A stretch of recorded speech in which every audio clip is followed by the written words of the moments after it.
포스트 펭귄이라는 제목으로 하나님 말씀을 전하겠습니다.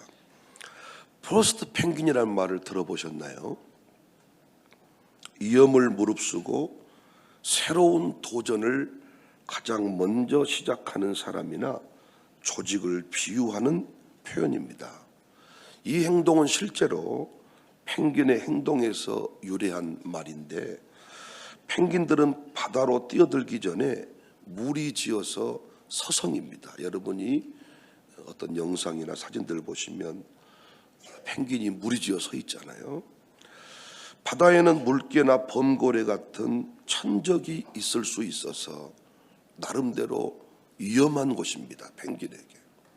그래서 다 물로 뛰어들어서 물고기를 잡아먹어야 되는데, 잘못 뛰어들었다가는 오히려 자신들이 먹잇감이 될 수 있으니까 다들 발만 동동 구르면서 그 얼음 위에서 막 서성이고 있잖아요.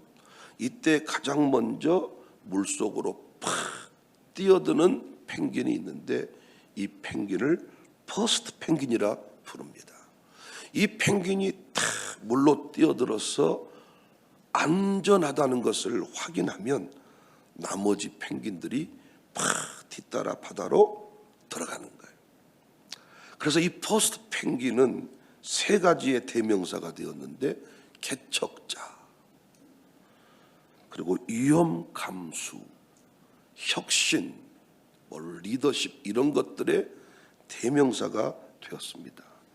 그래서 기업들에서는 신사업을 개척하거나 혁신적인 아이디어를 최초로 실행하는 이 퍼스트 펭귄, 이 개념을 아주 중요하게 다루고, 이 퍼스트 펭귄과 같은 역량을 갖춘 사람들을 애타게 찾고 있습니다.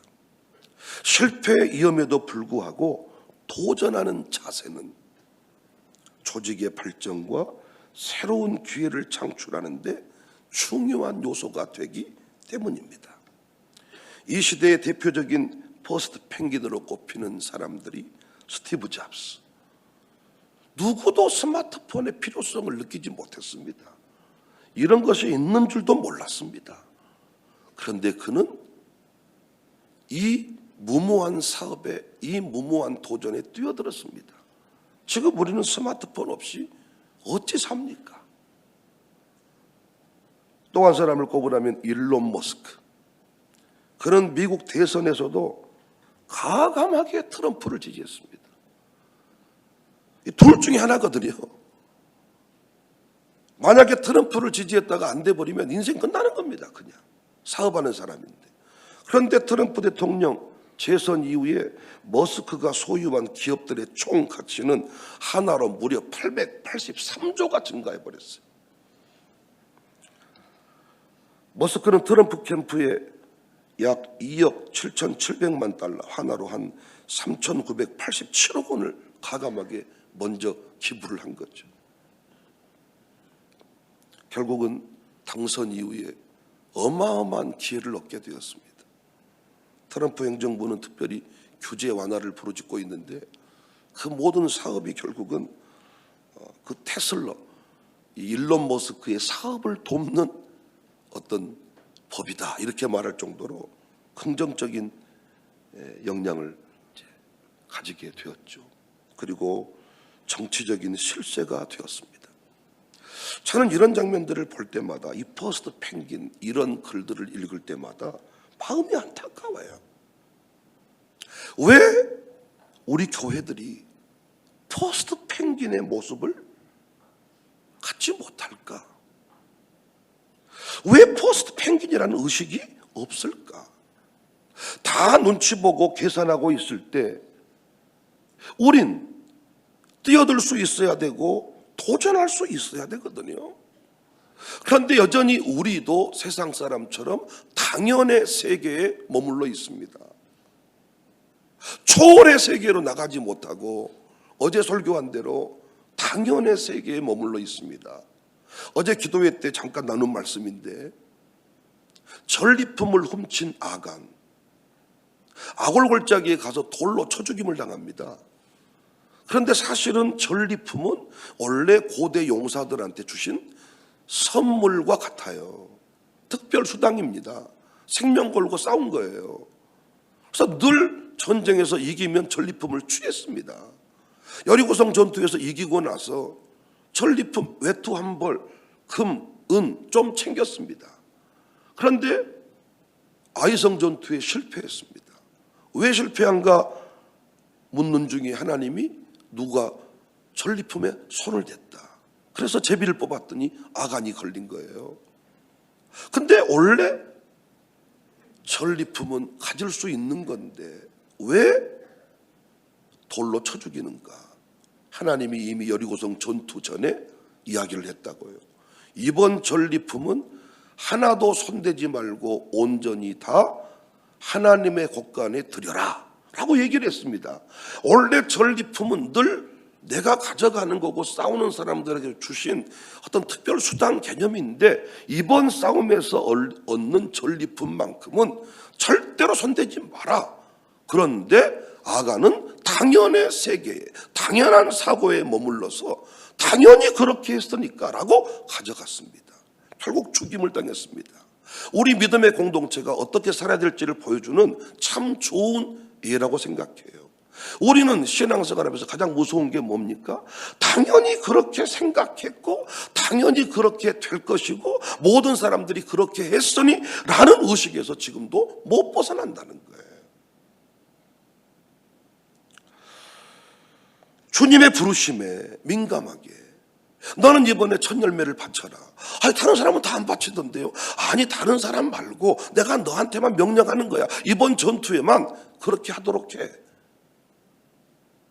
그 부르심에 민감하게 반응하고 포스트 펭귄이 되겠다 생각해야 되는데 우리는 그런 의식이 없습니다. 먼저 뛰어드는 사람을 미련한 놈이라 합니다. 야 이 바보 같은 놈아, 좀 기다렸다가 눈치 봐 적당히 해. 마치 우리가 장례나면 부의금 좀 눈치껏 하듯이 뭘 네가 먼저 뛰어드냐. 그런데 세상은 지금 포스트 펭귄의 역할을 간절히 기대하고 있습니다. 그런데 세상 사람들은 포스트 펭귄으로 살 수가 없습니다. 왜냐하면 그들은 구조적으로 이기적인 마음을 가지고 있기 때문에. 어떻게 포스트 펭귄의 역할을 잘할 수 있을까요? 여러분은 포스트 펭귄의 삶을 살고 싶으세요? 아니면 늘 뒤따르는 삶을 살고 싶으세요?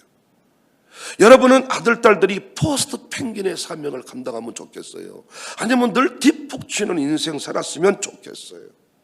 늘 눈치 보다가 뒷북 치는 인생 됩니다. 세상 기업가들이 말하는 포스트 펭귄으로 사는 노하우가 그게 세 가지인데, 첫 번째 노하우는 위기를 기회로 바라보라. 그러니까 세상 기업가들이 포스트 펭귄으로 살고 싶거든. 위기를 기회로 바라보라. 다 위기라고 말할 때 그때 뛰어들어라. 그때 시작해라. 두 번째는 미래에 대한 학습을 지속해라. 미래에 어떤 변화가 일어날지를 계속 학습해서 어떤 기회가 왔을 때 다 도전하라는 거예요. 세 번째, 사람의 말보다 자신의 직관을 믿어라. 사람들이 뭐라고 하든지 간에 네 판단, 너의 직관, 너의 판단 능력을 믿어라. 이게 세상 기업가들이 말해주는 노하우입니다. 이것들만 조금 공부를 해도 세상을 주도할 수 있다는 거예요. 절대로 주도하는 이 삶을 살지 않냐면 리더가 될 수 없죠. 근데 우리는 모든 분야에 리더가 돼야 됩니다. 그런데 우리는 어떻게 포스트 펭귄의 사명을 감당할 수 있을까? 히브리서 11장에 나오는 모든 사람들이 다 현대 영어로 바꾸면 포스트 펭귄들입니다. 그 가문의 포스트 펭귄들입니다. 그 동네의 포스트 펭귄들입니다. 그들은 어떻게 포스트 펭귄의 삶을 살았냐? 공통적인 설명서가 붙었는데 믿음으로입니다. 믿음으로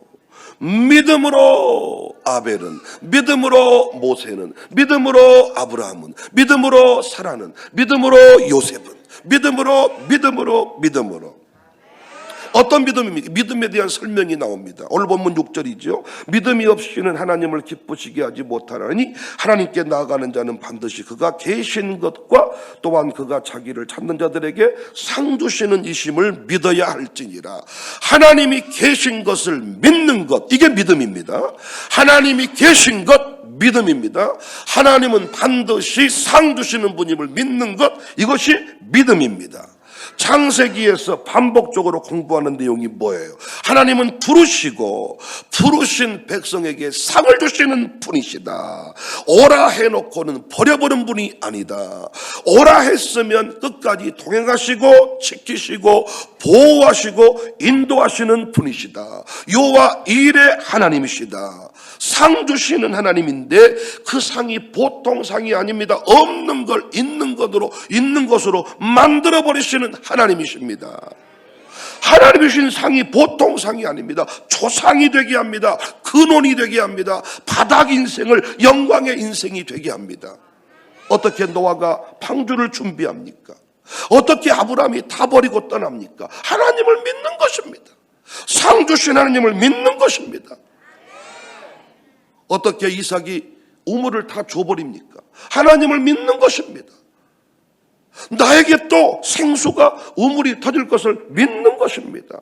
하나님을 믿을 때 그 인생은 포스트 펭귄. 사람들은 직관을 믿으라고 하지만, 다른 사람들의 말보다 직관을 믿으라고 하지만 이렇게만 살아도 탁월해. 사람들의 말 듣고 요동치는 인생은 그 소망 없고 그 집 보십시오. 소망 없습니다. 남한테 밥 한 끼 못 사는 인생이 됩니다. 그런데 우리는 직관을 넘어서 하나님을 믿는 거죠. 저는 어제 2통의 편지를 받았는데 한 통은 우리 이문혜 선생에게 받았습니다. 홍-제2의 졸업과 입학에 대한 감사였습니다. 그런데 그 감사 내용에 목사님이 영적으로 터치할 수 있는 학교를 세워주셔서 감사해요. 다른 사람들은 졸업과 입학을 그냥 당연한 일로 받을지 모르지만 저에게는 당연한 일이 아니에요. 정말 그 가슴의 고백이 그대로 제 가슴에 위로로 다가왔습니다. 왜 이런 일을 하느냐고. 지금도 목사님들이 왜 그런 학교를 하느냐고. 그런데 그 학교를 시작해서 한 가정이, 한 아들이 살아났다는 고백을 합니다. 그때 우리 교회가 포스트 펭귄, 아무도 그 길 가지 아니할 때 우리가 감히 펭귄이 물속에 뛰어들듯이 뛰어들지 않았다면 어떻게 오늘의 홍제이가 있을 수 있겠나. 또 한 통의 편지입니다. 정윤희 권사의 편지입니다. 오늘이 모라미가 우리 교회에 온 지 1년이 된 날이래요. 어제 케이크 하나를 들고 제 방에 찾아왔고 편지를 주고 갔습니다. 그런데 그 편지 내용 안에 이 내용이 있는 거죠. 나에게 모라미를 입양하라고 말해 주셔서 누구도 그렇게 말할 수 없는 그 일을 해 주셔서 여러분도 순종해 보시지만 순종이 쉽지 않습니다. 내 문제를 가지고 순종하는 것도 쉽지 않지만 남의 집 살림에 내가 관여해서 해라 말아라 팔아라 사라 말하기 쉽지 않습니다. 그러든지 말든지. 말해서 받아주면 좋지만 안 받아주면 얼마나 무한한 줄 압니까? 얼마나 서로 입장이 난처해 준 줄 압니까? 그분도 그 뒤부터 나를 안 쳐다보더라고요. 나도 그분 보면 서운한 마음이 들고 아쉬운 마음이 들고. 그런데 그 두 부부 고백이 보람이 없는 우리 인생 상상하기도 싫습니다.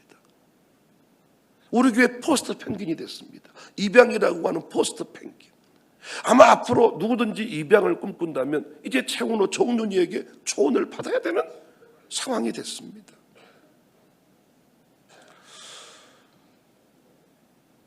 우리가 아니면 각 분야에 뛰어들 사람이 있을까?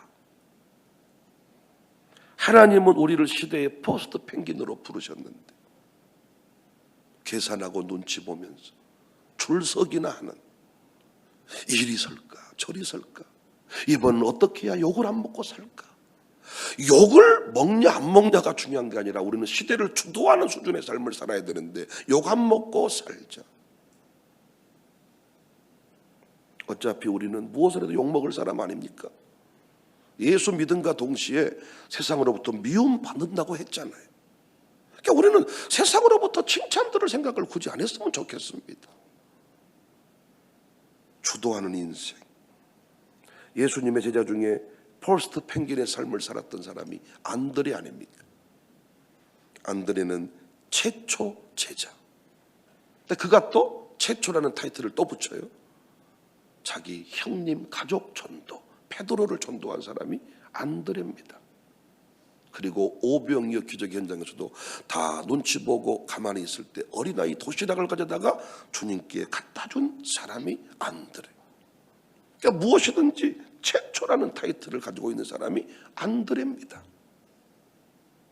저는 왜 이왕 헌신하기로 할 걸 2등할까? 왜 갈 거면서 두 번째로 갈까? 늘 저의 아쉬움. 오늘 또 우리 찬양팀하고 제 설교 원고를 공유하지 않았는데 찬송가 가사가 온통 그런 내용이네요. 왜 너는 찰싹거리는 작은 파도 보고 마음 졸이며 못 가냐? 언덕을 따라서 멋진 항해를 한번 해봐라. 언덕을 떠나서. 그리고 또 찬양이 이어지네요. 주님 보고 계시기에, 주님 여기 계시기에 바다가 반석이 되고 반석이를 내가 걸어갑니다. 이야, 내가 김수비 권사님이 이 노래만 하고 자기 삶은 이렇게 삶을 살지 않았다면 내가 속으로 또 시험 들었을 것 같아. 그래도 우리 김수비 권사 이런 삶을 살았거든요. 가감하게 영암에서 모든 걸 정리하고 광주로 올라오는 과정. 광주에서 이사도 어렵습니다. 당시에 그 시부모님의 그 어떤 파워가 그 되는 게 아닙니다. 될 수가 없습니다, 상황이. 여기 와서도 수많은 도전을 우리 김수비 권사가 합니다. 그래서 저는 오늘 그 노래가 그래, 김수비 너의 주제곡이다. 언덕을 떠나서 창파에 배 띄워 주님 여기 계시기에, 주님 보고 계시기에, 그래 정말 네 찬송에 내가 은혜를 받는다. 고맙다. 그렇게 살아주어서. 주님이 아마 담임 목사가 김수비 권사의 인생을 알기 때문에 고맙다. 네가 나를 믿고 뛰어들어 주었어. 네가 나를 믿고 광주에 와주어서 하나님이 우리 교회 보고 그렇게 고백하시지 않겠나. 윤영아 고맙다. 다 통합 목회 안 된다고 할 때 너는 통합하자고 해서 고맙다. 무슨 교회가 이단입니까? 기업을 하게. 그런데 기업해줘서 고맙다. 하나님께서는 아니 가라고 했는데 안 가버려. 예수 나를 오라 하네. 예수 나를 오라 하네. 감독이 손수 보고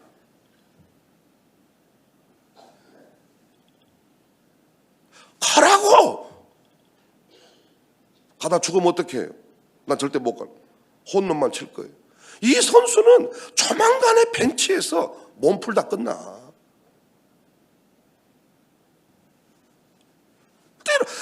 감독이 가라 해서 뛰다가 죽든지 살든지 그건 내 소관이 아니야. 감독의 눈에만 잘 띄면 이 선수는 베스트가 되는 거야. 출전을 해야 베스트지. 사용을 해줘야 베스트지요. 아니 나 혼자 자칭 위대 선수는 못해. 날마다 벤치에서 오슈 하다가 가버리는데. 물론 우리 은민이는 뭐 축구 형님들이 축구할 때, 선배들 축구할 때 지 후보로만 끼워줘도 기분이 좋아가지고 막. 그런데 진짜 축구를 좀 하는 청년들은 후보로 끼워놓으면 기분 좋겠습니까? 써줘야 메인이 될 때. 근데 주님이 예수 나를 오라 하네. 안 갑니다. 바쁩니다. 힘듭니다. 그러니까 청사교회까지는 왔는데 여기서부터 당연의 세계에만 머물러 버리니까 신앙생활이 성장이 없습니다. 성장이 없으니까 맨날 목사가 하는 말이 부담스러운 거예요. 맨날 목사가 하는 말이 부담스러워. 물론 반대 경우도 있습니다. 성도들은 늘 성장을 하는데 목사가 멈추면요 늘 성도들이 힘들어합니다. 딱 우리 교회도 뭘 일을 좀 했으면 좋겠네. 우리 교회도 좀 뭔가 건물 하나 지었으면 좋고, 우리도 뭐 건축 좀 합시다. 목사님이 안 한다 그래. 이런 경우가 또 힘들어요. 그런데 우리 교회 오긴 왔어. 예수 나를 오라 하네. 왔어. 근데 와가지고는 계속 도전을 안 해. 찰싹거리는 작은 받아보고 뭘 또 안 해. 적당히만 살고 있으니까 재미가 없고, 목사가 필요고. 왜? 도전을 할 때, 어려운 일을 갈 때 인도자가 필요한데 자기 아는 길로만 가는데 뭐 내가 필요하답니까? 아니 가이드도, 아니 내가 모르는 여행을 할 때 가이드가 필요한 거지, 내가 늘 가는 길을 가는데 가이드 필요합니까? 필요 없습니다. 목사가 여전히 필요하고, 목사가 늘 감사하게 느껴지는 것은 가보지 않은 길을 가는 겁니다. 목사님 도와주실 거죠? 목사님 기도해 주실 거죠? 목사님 함께 하실 거죠? 걱정하지 말고 갑시다. 나도 두렵긴 하지만 가봤더니 괜찮읍니다. 이러면서 서로 사랑하면서 가는 건데 늘 아는 길로만 다니니까. 나는 정말 예수 나를 오라 하네 이 찬송 4절이 좋아. 주가 크신 은혜 내려 나를 항상 돌보시고 크신 영광 보여주며 나와 함께 가시네. 어디든지. 그래서 이 말대로 예수 나를 오라 해서 갔던 사람이 베드로 아닙니까? 주님 여기 계시기에, 주님 보고 계시기에 걸어가 봅니다. 그 빠졌더니 어쩌냐? 어째 너 두려워하냐? 건져주지 않습니까? 주님은 우리를 창조하시고 부르시고 나서 우주 한 기퉁에 던져놔버린 게 아니라 보시기에 좋았더라. 채원호가 순종하지 않았다면 어떻게 됐을까? 저 부부가 학교를 세우지 않았으면 이번 졸업식 입학식 때 정말 여러분 놀라웠습니다. 할머니 할아버지들 와서 축하한 거 보십시오. 왜냐하면 변 앞에 다 굴복을 당하는 거예요. 처음에는 뭐 그런 놈의 학교를 보내냐, 뭐 어쩌냐, 애를 너 똑바로 키워라, 뭐 이상하게 키우지 마, 이렇지만 결국은 굴복을 당하는 겁니다. 왜냐하면 아들이 변화되고 딸이 손주가 변화되는데 어떤 할머니 할아버지 싫어하겠답니까? 자빠져가지고 막 부모님 패고 막 게임만 하고 막 이런 우리 교회 사춘기에 막 있으면 애들이 소리가 없습니다. 참. 주님이 오라 했어. 무리를 걸어 빠졌어. 땅 짚고 헤엄치기 아닙니까? 주님이 백목사가 오라 해서 갔다가 책임 못 지는 수 있어. 백목사 보고를 가지 마세요. 우리 말씀드렸잖아요. 서로가 좋았다 싫었다 하는데 뭐 우리가 서로 뭐 얼마나 뭐 서로 우리를 위해 죽겠습니까? 근데 누구는 믿을 수 있다고요? 하나님은. 여러분 이 교회 올 때 처음부터 나를 알고 오신 분도 계시지만 주님이 다 감동 줘서 응답 줘서 왔잖아요. 우리에게 지금 어떤 분 한 분은 응답 안 와줘서 안 온다 그러더라고. 가야 되는 줄은 아는데 아직 사인이 안 떨어졌다고. 그거 맞는 말이다. 사인 받고 와라. 언니 때문에 왔다가 또 돌아가지 말고. 근데 여러분 응답 받고 오셨잖아요. 그럼 여기서 뭘 두려워합니까? 땅 짚고 헤엄치기 아니냐 그 말이야. 아주 나는 죽은 신용하며 사는 사람을 보면 안타까워요. 힘든 걸 모른 채 하는 목사 아니잖아. 여러분 제가 힘든 걸 모른 채 합니까? 여러분 진짜 저같이 위로 격려 많이 한 목사가 있겠죠. 근데 저희 교회처럼 칭찬, 지지, 격려, 밥 한 끼 했다고 뭐 주방에 수고 한 번 했다고 소고기 사주고 그런 목사 별로 없습니다. 나는 그 돈 아깝지 않습니다. 근데 여러분 왜 목사가 여러분에게 정말 고마운 존재가 돼야지 부담이 될까요? 다 아는 길을 자꾸 인도한다고 하니까 부담되는 거예요. 그러나 모르는 길을 갈 때에는 얼마나 서로 친밀감이 더하겠습니까? 난 이 교회에서 제발 죽은 신용하며 살지 말고, 그리고 진짜 너무 힘들면 한번 생각해 봐요. 너무 이 교회에서 아니 천국을 살자고 불렀는데 지옥을 살고 있다면 생각해 보셔야죠. 주변에 천국 교회가 있으면 한번 알아보십시오. 저는 오고 가는 거에 대해서는 좀 자유롭습니다. 진짜 나한테만 있어야 된다. 나는 이단 교주 아니에요. 목사 만나서 우리 교회 만나서 천국을 살고 행복하게, 아니 물론 십자가를 지는 건 고난스럽고 힘든 일이지만 그것이 전우야 함께 가자, 전우야 내가 있다 하면서 우리가 즐거운 일이 되는 거지. 그렇게 앉아 있으면 죽으시능하고 그렇게 고통스럽다면, 간이 저리도록 슬프다면 그건 생각을 해봐야 될 문제가 아닙니다. 사랑하는 여러분, 저는 우리 교회가 끝까지 포스트 펭귄의 사명을, 지금도 목사님들은 두려워하더라고요. 학교 하는 것도 두려워하고 반은 두려워하더라고요. 우리가 어떻게 물에 팍 뛰어들었습니다, 여러분. 그랬더니 안전하네, 팍 뛰어드는 겁니다. 여러분 한번 보십시오. 다 발만 동동 그러고 있어요. 배고파 죽겠는데 뛰어들어야 되는데 팍. 여러분 제발 주님이 오라고 하실 때 확 멋지게 아주 우리가 어렸을 때 다이빙 같은 거 하면 막 나르는 돈가스 막 나르는 막 슉 하다가 배 쫙 찢어지기도 하고 막 물이 없어가지고 머리통 쫙 찢어지기도 하고, 물이 별로 없었는데 모르고 다이빙 해가지고 머리가 찢어 피가 쫙 나오고 어렸을 때 얼굴이 쫙 벗겨지고 막 그런 추억들이 있지 않습니까? 좀 우리가 멋지게 좀 다이빙을 좀 해가지고 죽을 때도 멋지게 죽은 게 왕입니다. 내시같이 탁 죽어. 왕은 총 한 번 맞았는데 20번 하고 할 말 다 하고 죽어. 참 그렇게 망하더라도 멋있게 좀 망해봅시다. 세상은 지금 그런 포스트 펭귄. 그래서 다른 사람 말 네 직관을 믿어라. 하나님이 계신 것을 믿으시잖아요. 그분은 반드시 상 주시는 분임을 믿으시잖아요. 그걸 믿고 뛰어드는 겁니다. 샬롬도 그거 믿고 가는 거지. 선생님 믿고 갑니까? 상 주시는 신을 믿어야 할지니라. 교회에 일하는 선교사들도 마찬가지 아닙니까? 여러분 목사 믿고 온 거 아니. 하나님 계신 것과 상 주시는 이 신을 믿어야 할지니라. 선교사의 삶이 그거 아닙니까? 상 보고 가는 거지. 월급 보고 갑니까 선교사가? 아니다. 포스트 펭귄의 삶을 살자. 오늘 진짜 주님 보고 계시기에, 주님 여기 계시기에 내가 무리를 걷습니다. 주님 여기 계시기에, 주님 보고 계시기에. 이거를 500번 하고 싶네요. 주님 보고 여기 계시기에 이 바다를 우리가 걸어버립니다. 기도하겠습니다.